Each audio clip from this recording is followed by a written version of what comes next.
Hello, my people. So we're going to take this formula right here and we're going to make it into a graph. Now it says it's a hyperbola, and you might think to yourself, how would I know it's a hyperbola if you didn't tell me it was a hyperbola?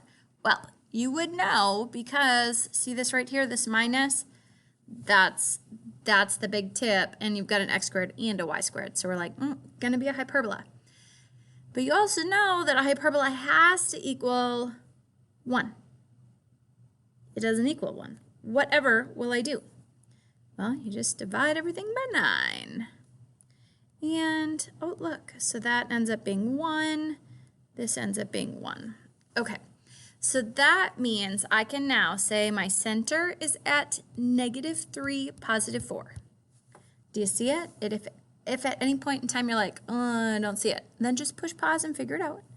So -3 up 4. Is that right there? Okay. Now, so the x squared is first. That means it opens like side to side. And I know that from the center, let's see, my vertices are going to be, let's see, my a equals 3. So it's opening this way. So +3 -3. Okay, so my vertices are at 0, 4 and -6, 4. If you're like, I wouldn't have known that, I need to count it. Great, then count it. That's totally fine. Okay, now, then, do you see my B is 1? So I don't really have to write that down. I just know that I go up 1 and down 1. And what that does for me is it creates the box that I want to work with. So let's see if I can, watch this. Okay, so that makes this box. So this is kind of my asymptote box. So I'm going to draw it in with dotted lines. Then I'm going to come in and find, now I'm going to draw my asymptotes. So look at my 1/3 up 1, right 3. Okay, so I can go back here. I see that the slope on that is +1/3.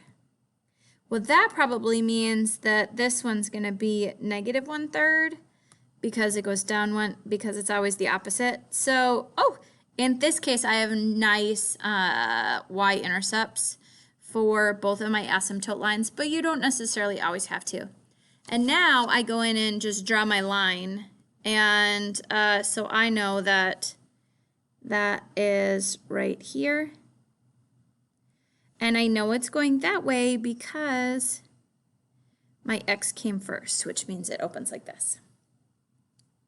Beautiful. Identify the center, vertices, foci. Oh, yeah, foci.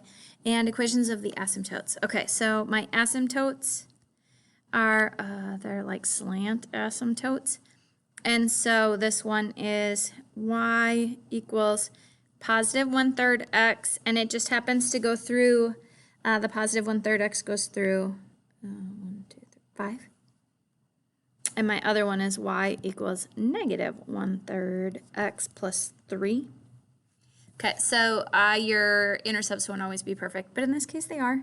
And then my foci. So in this case, it's a squared plus b squared, because a hyperbola, like the original equation, starts minus. So my foci, it really ends up being, so c squared equals 9 plus 1.